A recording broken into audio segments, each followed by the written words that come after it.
is a great song. I don't remember all my disco moves. That's the problem. I never knew. I don't dance. If I'm not dancing, people aren't laughing. So. Hello, Confidant community. Do you remember this one? Because I'm really taking everybody way back today. I feel like, what were people doing in this? What move were we doing to this, Richard? I don't remember. Oh God, when was this published? Probably 73 or 72. I have to check the album. I was like in kindergarten. CD. I really if it was that remember, early. But you got to dance really fast to 70s music is what I'm realizing. Anyway, hello, Confidant community. I'm still catching the vibe here. It's Jackie Porter. Welcome to the live. And as you know, this live is all about making financial conversations accessible. Today will be no different. I'm telling you, I'm finally getting into it. It's just been a long time since I've heard this one. Anyway, I have a special guest today, and I chose the song for him because it relates to our topic today.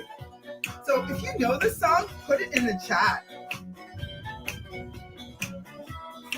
telling you, this is like taking me right back to my childhood. I'm telling you. When was it though? Post it in the chat. I actually remember my mom jamming to this, and I always wondered what this song was about. And Richard, you said you know this one, right? Oh yeah. As I said, I don't know that I ever have actually heard it from start to finish. I actually don't either, and I actually never knew what it was about. I was just dancing to it because that's what I saw my family doing. Yeah, Rasputin was a very interesting character. I'm telling you. I'm seeing if anybody posts in the chat. I mean, it's being given away by the band right now. Anyway, Confidant community, honestly, I really digged up far, far, far in the crates today for this one. Anyway, I actually thought what's interesting about this song is it's apparently it actually went viral on TikTok over the pandemic. And I thought, how interesting how old songs become new again. So people discovered this song, which is called Rasputin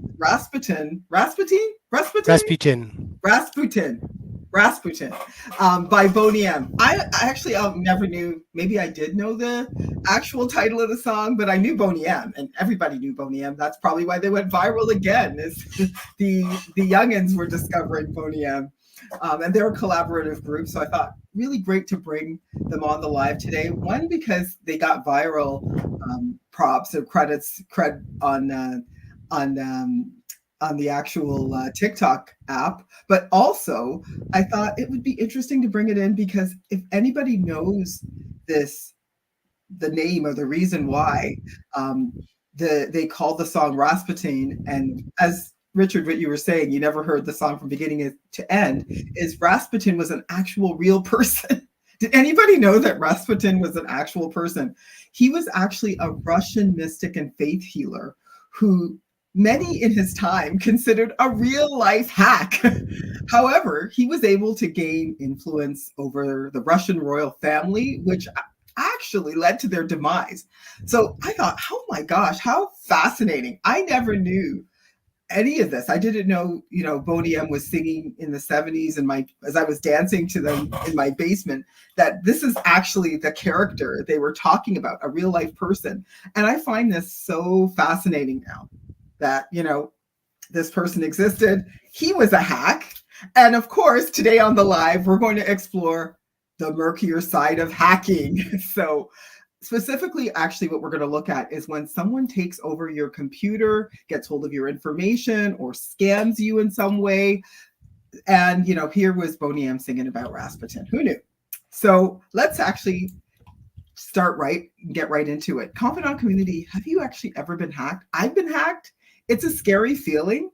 And it's really a scary feeling to just know someone has access to your information, and worse, can pretend to be you, which happened to me, or pretend to be someone else, which is how they're able to hack you. So it's, the World Wide Web online can be a fun place, or it can sometimes be a very scary place. So I want to introduce you to my friend and client, Richard Glover, an IT professional with more than 25 years in the business and dealing with business intelligence and security operations. Now, we're going to discuss today practical tips to navigate the web with confidence and to protect your personal business and data. So I want to get right into this conversation. So Richard, let's dive in. So much to talk about when it comes to hacking.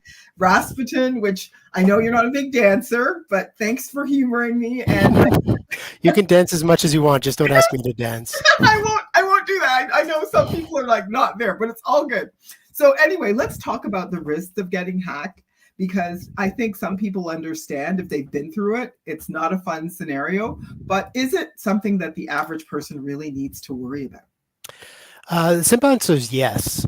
The internet is really a scary place, but there is a lot of fear, uncertainty, and doubt, also called FUD. Right. And every group has its own jargon, and the important thing for communicators is to help people understand, not bury them in BS. Yeah. So it's very easy for people to be overwhelmed. So we very much need to understand risk when we're on the internet. We understand risk in the physical environment, like you lock your door and that addresses one risk. You close your windows, that addresses a risk. But on the internet, it's all much more abstract. So it's a lot harder for people to really grasp. Yeah, so, and let's talk about, because there are major financial risks associated yes. with being hacked. So let's talk a little bit about that as well. Yeah, it's an interesting thing. A lot of people assume that it's the older people that are more likely to get hacked, when that's not really the case. There are different types of scenarios that older people are more vulnerable to. There are other scenarios that younger people are more vulnerable to. So the relationship between people and their data and the internet is very different. In general, though, while older people aren't necessarily hacked more frequently, they often have more at stake because they've been in the workforce for a number of years, they've collected a bunch of assets, they've invested in their retirement and so on. And so there's more at stake in terms of their financial situation. Yeah, and you say that, and I've heard of 2 clients who have had their parents subjected to the grandparent scam. Yes, Where, it's very common. They basically, their child, don't tell mom, but their child's going through something, and there's real risk there for sure. They'll try that on anyone. My cousin they've tried that on her a couple of times. She never had kids, but they've tried it on her a number of times. Wow. And she just kind of says, oh my gosh, which one? Which is actually an interesting little trick, because there are a lot of ways to protect yourself. I'll get into them in a bit more detail, but a lot of it is just don't panic, think through things, and think about whether the scenario you're in is realistic, because frequently it's not. That's where the bad guys win, essentially. Wow. And let's talk about, so I mean, I talked about the grandparent scam, and for those of you out there who've experienced that or had your parents experience that, you know what I'm talking about. But what are the different ways people can actually get hacked or scammed? Well, if I may, I'll break it down a little bit. Essentially, what you need to understand is, what is your risk? What is the scenario that you're trying to address? So risk is about understanding what it is you're likely to address or encounter and how dangerous it is to you. So, sorry hello? about that. That's okay. I was being hacked. So in the physical world, if you're crossing the street, your top risk is being hit by a car. You're not worried about a sinkhole opening up under you, although that in theory could potentially happen. Right. But you're worried about the car. So what do? You look both ways, you cross with the light, watch where you're walking, and that addresses 99 times out of the situation, 95 times out of 100. It doesn't guarantee that you're safe, but it makes you as safe as is reasonably possible. Because if you worry about every conceivable risk, you are going to spend all of your time worrying and not actually do anything. The internet is no different. It's just more complex and it's more abstract, which makes it more challenging for some people to understand. There's nothing it's not rocket science, but it's something that does require a degree of education and a bit of a mind shift. On the other hand, there are several relatively easy things that you can do to make yourself safer. Not safe, but safer. Right, right. So when you talk about what are the risks, what happens if you're hacked? And if I may, I'll break it down into two parts. You can be hacked or you can be scammed. In general, when I say hack, that means some technical thing, some person has gotten into your email or into your Facebook account or into your YouTube account or whatever. When you're scammed, it's when you're tricked to do something. So if I convince you that you should transfer $100,000 to my account and you do it, there's been no hack in the conventional sense, right, but I've scammed you into doing something that you shouldn't do. right, right. So you could be hacked or you could be scammed. And it's a blurry line. They're both trickery, Mhm. but one is someone may trick you into thinking there's somebody else and get into your email or social media account, or one can trick you and create a financial cost for you. Yes. So when they're trying to get in, one of the things that we'll get to is your password. Now, what happens is if I'm a bad person, I could attack the user, you, or I could attack the system.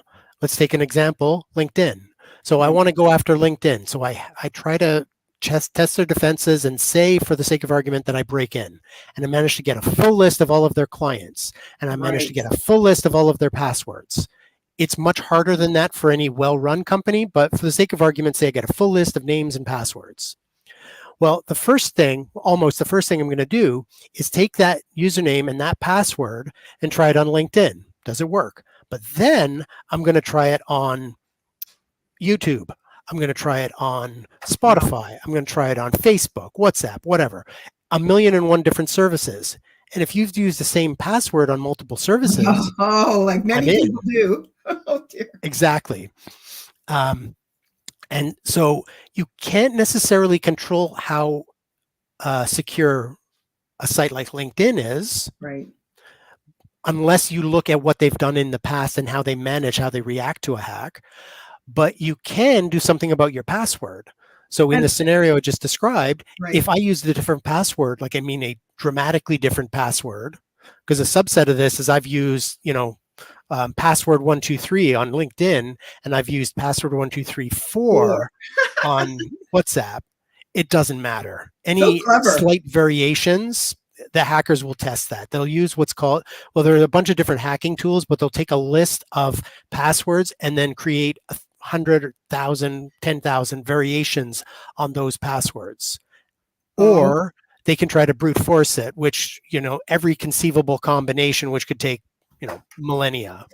So they generally, if they've got a list, they'll try variants of those passwords in 1,000,001 different ways and then try to get in. Right. That makes sense, because what do they have to lose to just try a bunch of different passwords, especially because people like me don't have very much imagination when it comes to passwords. So please give us some do's and don'ts when it comes to password protection, because I've done the 1, 2, 3, 4 confidant community. Are you with me? Have you been there? I've had to become much more savvy when it comes to passwords based on, learning from my mistakes. And actually that raises a very interesting side point. Right. Developers aren't necessarily better about it. And developers, if they're testing, they're going to be even less diligent about it. So what happens to companies sometimes is they'll have something that's a test account that was left open or left unprotected or left with a password of Fred or something like that. And that somehow manages to get somebody into the production environment, because they'll take a very, very complicated line. But again, as an end user, you don't need to worry about that, because what you need, like there's an article, I don't know if we'll pass some of these links across, but people are bad at passwords, just humans. Essentially, you need to remember something that is long and complicated and unique, and you need to remember a lot of them, which is bad. So you've got the most common passwords, just for the sake of for illustration, in 24 were 1, 2, 3, 4, 5, 6. Ta-da! Anybody have that? Don't tell me. Confidant community. Followed by the even better 1 2 3 4 5 6 7 8 9. Oh, wow. We are so creative. Yep. And then people get clever, and you have QWERTY, which is the first 6 characters on the keyboard. And We're then, of really course, making the it easy perennial for favorite, scammers, aren't we? password. And then you get the clever ones who actually combine the two, and you'll have QWERTY 1 2 3. You get the idea. Yeah, yeah. We definitely need some work when it comes to passwords. I mean, honestly, I'm sure Confidant community, if you're watching this live right now, go ahead and change your password. Get a better password. Exactly. So if that's the case, if we're not doing this right, how should we be doing this? And I'd love for you to also explain. You mentioned when we had our conversation something called credential stuffing, which I'd never heard of before as well. Well, I described essentially, it's what I described a minute ago, where what people will do is when people are creating a password, they'll either do something like a pattern on the keyboard, Right. or they'll use their birth year, very Right. popular. Oh, of course. Anniversary year, favorite sports team, lots of curse words, cities, movie characters, that sort of thing. Things that are easy for most people to remember. But the bad guys, it's easy for them to know what people are likely to do. Right. And what credential stuffing is essentially saying, okay, I've managed to hack a service. I'm going to take all of the usernames associated with it, all of the passwords, and then a list of the 100,000, 100,000, million, 10 million common passwords and variations on them, and then just turn it loose on the internet and see which services I can crack. I won't get them all, but I'll get some of them. And then if they decide that somebody is of particularly high net worth, for example, and there was actually a recent hack of a company called LastPass. Really? Yes. They are actually a password manager. I know. That's crazy. I'll describe that if there's time. But basically, they managed to find a situation where the encryption that they were using was a little bit was on the weaker side, didn't keep up with the times essentially. And if the bad guys are willing to put enough effort into it, and there are these issues with the age of the password, they'll get it eventually. But in a situation like that, that's when they say, hey, we want 10,000 computers on the Azure cloud or Amazon cloud or something, and we'll have that hammer at the situation for weeks or months. So it's not the sort of situation. Yes, that's a really, really bad thing, but 99.999% of the time, they're not after you. They don't want the 10,000, 100,000 that's in your account. They want the 10 million, 100 million that's in this other guy's account. Makes sense. It's just when you say a company that's supposed to be managing all of this and keeping this tight actually gets hacked, what for the rest of us? Yeah, well, it is. That's one of those nightmare scenarios, and I'll describe that in a little bit more detail if time is warranted. But it's the risk of that is still dramatically less. But to deal with it, what you need to do is you need to have a unique password for each site. And the longer and more complex it is, the better. Right. But we're bad at remembering. So what do you do? Now, if this is not something that most people in the industry would recommend, but an option that will be better than what most people do now would be get a book. Have your book. Imagine a password. Look around. I see a book. I see a light switch. I see a picture. And then I count 429. And I just like picture 9, 4, 2, whatever. And you create something 10 or 15 characters or write it down. I say, this is my password for service X. This is the user account.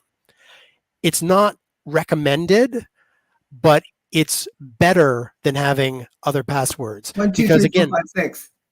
Exactly. My name, 1, 2, 3, 4, 5, 6. Because if I've got stuff in a book, well, if somebody's hacking me, it's most likely that they're hacking me from some other part of the world. Right.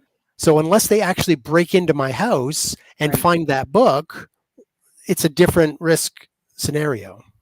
But again, this is the sort of thing. The writing it in the book is not great, but in some situations, it might actually be a better option. Right. That said, there is a better way. A password manager. Now, I mentioned LinkedIn. LinkedIn, it took enormous resources and years of neglect by the company itself for that situation to evolve. Now, you need to find a good password manager. There is that caveat there, but a password manager, what it does, it's essentially an an on-device or online record of the site, the username, the password. And Okay. it'll generate your own password for you. And that password, you can do it in a couple of different ways. One way is to generate 64 bytes of gibberish. You're never going to remember it in a million years. You're never going to need to type it in because the password manager will do it Saves for it. you. Right. I love it. Another thing that it will do is it will, if you wish, create a passphrase. It'll say, in the beginning, or not even a phrase from a book. It'll pick a collection of random words in whatever order, capitalize some of them, add a couple of underscores or periods or whatever, and add a few numbers in the middle of it. Again, something you probably will never remember, but it will. That's what its job is. Right. And then all you need to do is come up with one password that's really good, usually a passphrase, the longer the better. Add a couple of letters or numbers to the end of it that most people wouldn't get anyway. And that's your password. You have a single master password that you need to remember, and that unlocks all of the other stuff.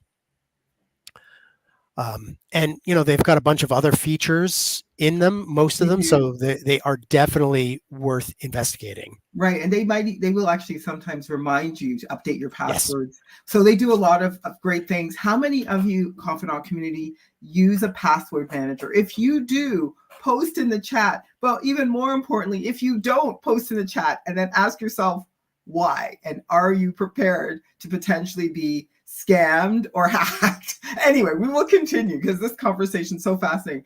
Are there other things that people should be doing to protect their passwords that we're not talking about? Well, the password manager, because it actually helps to protect you a little bit from some of the other issues as well. Because the next thing I would want to talk about is called phishing. Right. It's annoying. It's spelled with a PH. It's one of those goofy terms with a very long past. What it means is a trick. Some bad person sends you an email and you're going to be fined $10,000 unless your Amazon package has been seized by customs and you That's need to pay it. $100. Right. If you have an Amazon package, and you might, that is something that could be a remotely plausible scenario. So all you need to do is log on to Amazon, and here's a link. The link they send you, though, it looks like Amazon, but it's not.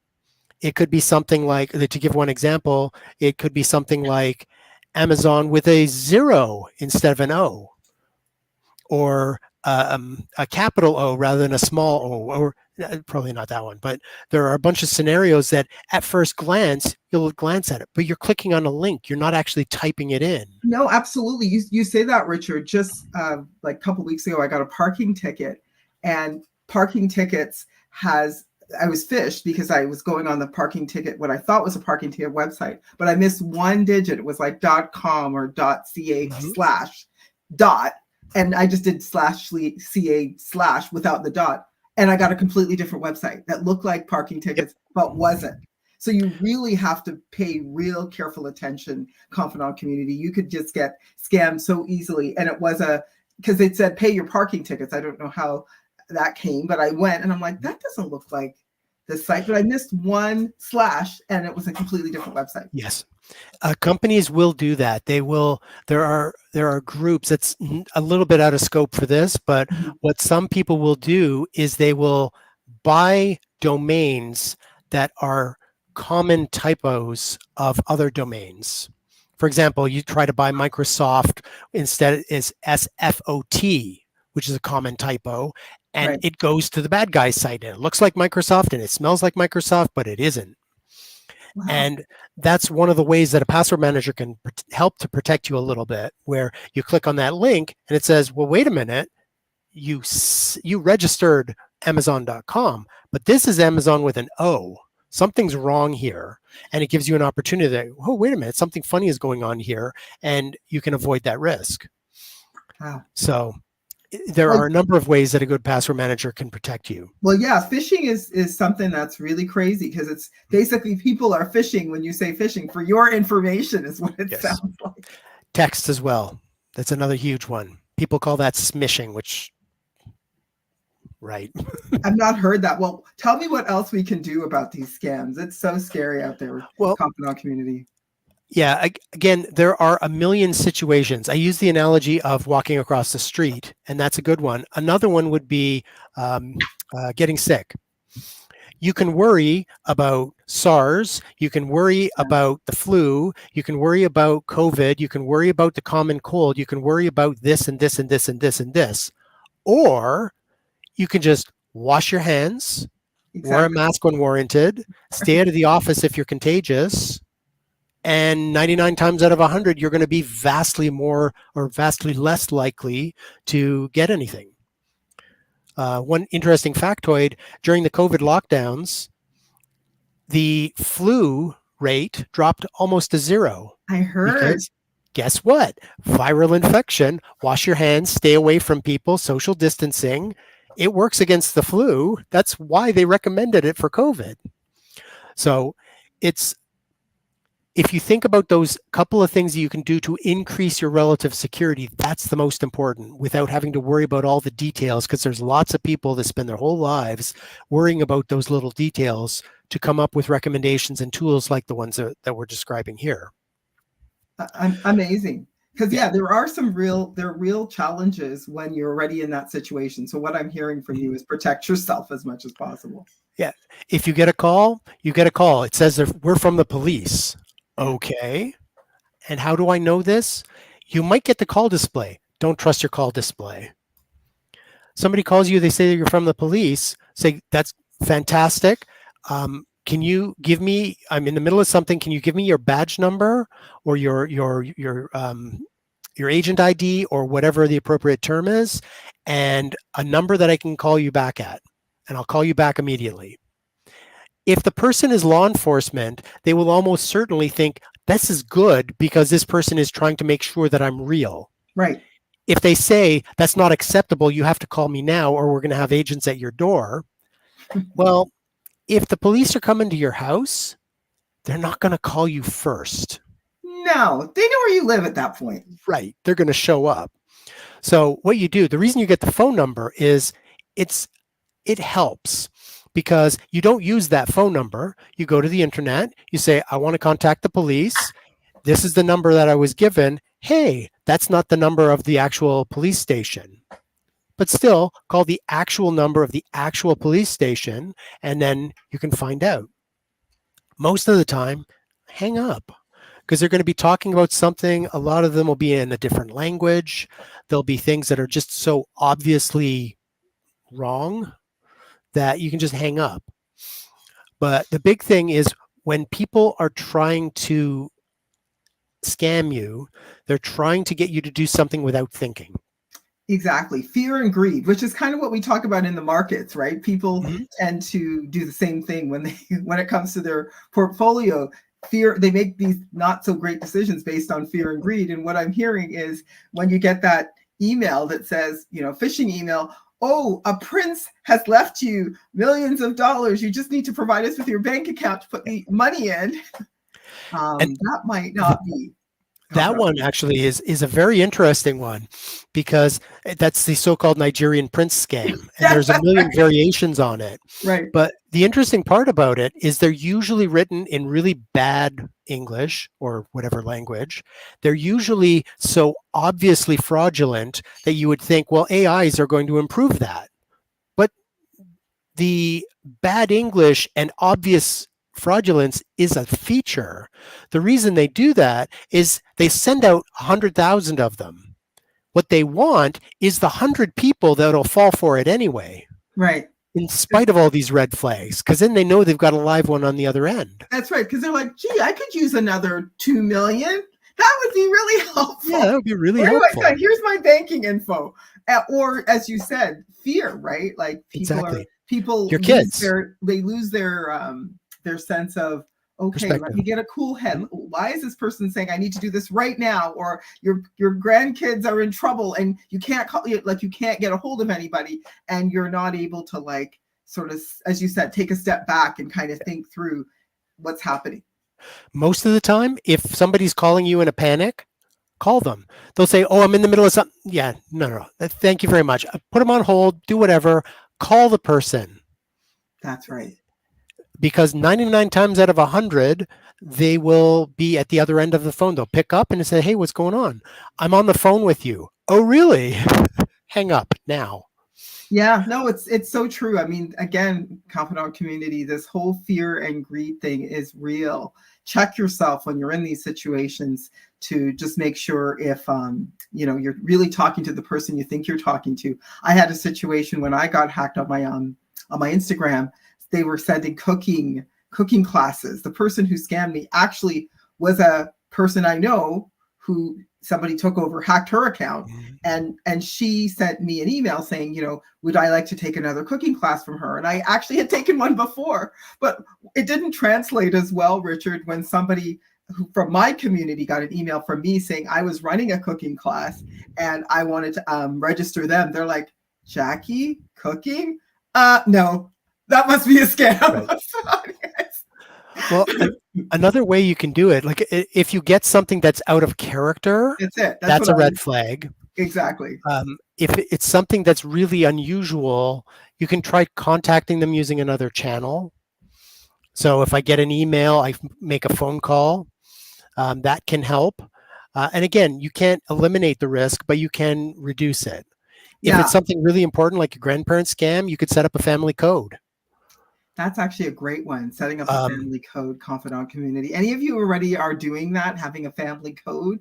What I keep hearing from you is slow down, do some checks, see if you can do Ask some somebody. verification, Mhm. make sure that you know who you're talking to, because again, we were talking about scammers try to either scam you by pretending to be somebody else or tricking you to do something where you lose some of your finances. So you really want to be careful when you say yes to somebody who you're talking to, you're not sure who it is. Take a step back, keep a cool head, and then figure out who you're talking to before doing anything that you might end up not being so happy about. Now, let's talk a little bit about, Richard, before we end this live, about AI, which is Mm. bringing scamming and the whole trickery to a new level. Let's talk a little bit about how we can protect people from that. Yeah, the AI, most of the things, AI is a concern. Yeah. Most of the things we've described or we've been talking about will address it even if it's AI. Right. So there was one really high profile case. It was earlier this year where the finance person for an engineering company was convinced to join a video call. It was a British engineering company called Arup. Join a video call. And the people on the call all looked like colleagues and included the chief financial officer. And the person was instructed to transfer $25 million. It's for some major project. It's got to be done immediately. There was a problem with blah, blah, blah, blah, blah. And the thing is, the person joined the video call, and all of the people on the call, except him, were AI deepfakes. It was the actual face of the CFO, but it wasn't the CFO speaking. There's What? who was it? Yeah, there's a video that you'd be able to find on YouTube where Jordan Peele actually demonstrates a deep fake where he's saying things and they have the face of Barack Obama. So it's basically Barack Obama is apparently saying things that he would never say. That's And it turns really out that it's Jordan Peele. So Jordan Peele is speaking, and the AI basically lays Barack Obama's face over his face. right. And Very you think convincing. this happened with a CEO where the $25 million was Yeah, transferred and lost to these scammers who were impersonating the right. CEO, which was crazy. And at first glance, it's like, oh my gosh, what do we do? This has changed everything. We can't trust anything we see. We can't chill, relax, take a deep breath, and think. I'm sure that many of the people on this call have some interaction with finance Right. and financial organizations. Right. Well, what's going to happen if somebody says you need to transfer money? who's going to provide the sign off? You're going to have to go into your system almost certainly and submit a request for payment. And that request for payment has to go to somebody else who has to approve it and review it. CFO's on the call. So the right answer for that finance person would be, fantastic. I've generated everything. I've submitted it for approval by you. Well, approve it as well. No. Because in most companies, that would be a massive audit violation, often illegal. And so it's like, if you just follow the processes, you would have been fine. This would have been caught. It would still have been a big story, but it wouldn't have been $25 million because Gone. the CEO or the finance person would simply have called up the CFO and said, hey, what's going on? Can I just double check that this is what you want and that I've got everything fully understood? And it breaks the scam, because that's what they're trying to do. They're trying to lead you on a chain of thought that gets you thinking less and less and panicking more and more, where you're just going to do it. Wow. I feel like, Richard, we just scratched the surface of all the things that we could talk about today. I mean, confidant community, the online world can be a really volatile one. And, you know, it's very similar to finance. Finances can be a pretty volatile one too. But Richard, if people want to get a hold of you and want to ask you more questions around, you know, how to protect themselves from scamming, you know, what are some of the, we talked about some of the best practices, but maybe they have their own circumstances, they want to take a deep dive in with you. What's the best way for them to get a hold of you? Can we provide your contact information in our live? Our live summary, because we're going to have a live summary today. Yeah, I can put some contact information. But what I would recommend for everybody is there are a number of online services run by the government. There are a lot of government services that have tons of information at the most basic level or the more advanced level, anything you could possibly imagine. One in particular is the Canadian Centre for Cybersecurity. It's basically cyber.gc.ca. And that will give you a whole host of information, and it's run by the government. So there's a lot of, that's one. Another one is actually called getcybersafe.gc.ca. And there are 1,000,001 services. A lot of them are free. A lot of them are pay services, but there's so much free information out there. The important part is to think and to not panic. Exactly. And if you do that, you're well ahead of the curve. Amazing. That's actually very, very true. As I said, there's a lot that can be said, what you're saying, that goes true for avoiding being hacked, and also about making good decisions around your finances. So, you know, thank you so much, Richard. As I said, I feel like we just started to scratch the surface of all the things we could talk about when it comes to protecting yourself online from scammers and being hacked. And, you know, again, not all hacking is good, right? We've been talking about, you know, all the best financial hacks all month, and not all hacking is good, unfortunately. And it's really important for all of you to know how to protect yourself against online scams. And as I said, Richard, I'm sure there's many people who still have questions.